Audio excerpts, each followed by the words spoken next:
Now it happened one day, tells the Sufi poet Attar, when the birds of many, many countries were gathered to choose a leader, that one of their number discovered a beautiful golden feather.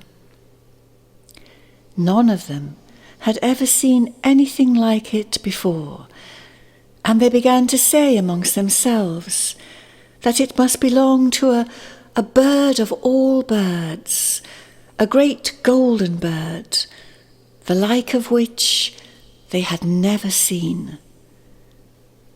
And as they looked, admiring this one glimmering feather, a great longing came into their hearts, deep as deep can be. And they started to say to one another that they must leave their present homes and fly away, however far, to find this bird of all birds. For surely it must be more holy than anything they had ever known. Yes, oh yes, they said as one voice, let us go today. And so they set off, all of them together, and for many days and nights they flew on without tiring, for they were greatly, greatly inspired. And all the while they held the image of the great golden bird in their hearts, and they were glad. But all at once a storm brewed up around them, and they were quickly engulfed by dark clouds and buffeted about by strong winds. And after a while, some of the weaker birds began to wonder if they should turn back, whilst others began to forget why they had taken flight in the first place, and they suddenly felt cold and tired and hungry and very, very homesick. "Oh dear," they cried, "what has possessed us to leave everything behind? Let's go back while still we might. There is no golden bird, it's just a dream." And they turned then in their tracks and flew back.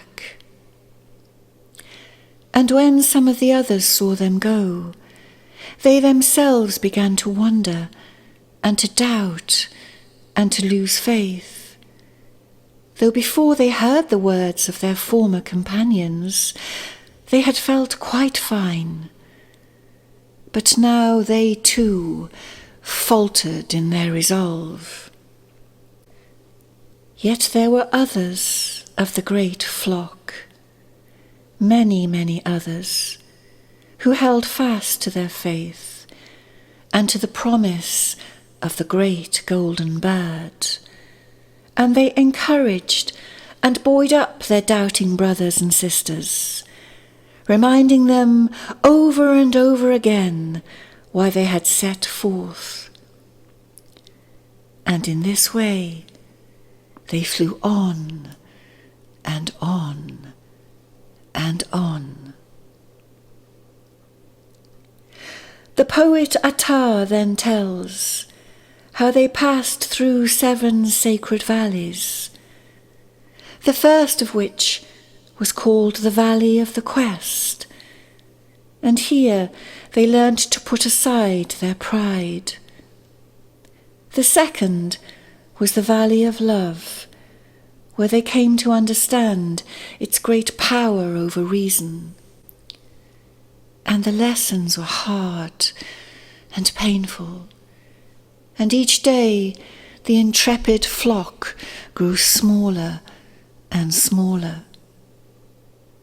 Then those that remained passed into the Valley of Knowledge, where they quickly understood the limitations of rational understanding, and then onward and ever onward into the Valley of Detachment, where they learnt how to stay focused, how to keep on track no matter what, and how to deal with doubts, and how not to get lost in distraction, and how to help and how to love other souls without attachment.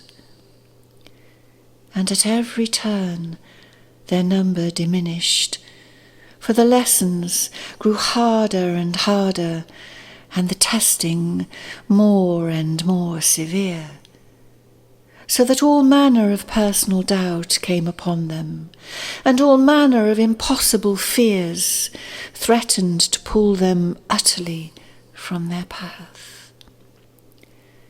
And in this way, fewer now than ever before, they flew on and on. And in time they passed into the valley of unity, and they came to understand the connectedness of all things. Then onward, ever onward, into the valley of wonderment, where their souls were illumined in ecstasy.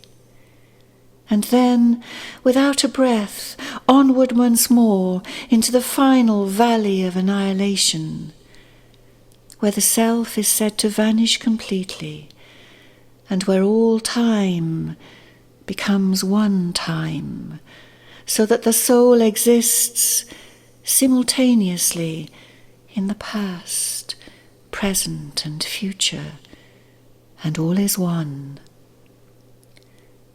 Then finally, after all this, only then did they come into the realm of the great golden bird, by which time only 30 souls remained of the many hundreds and thousands that had set forth.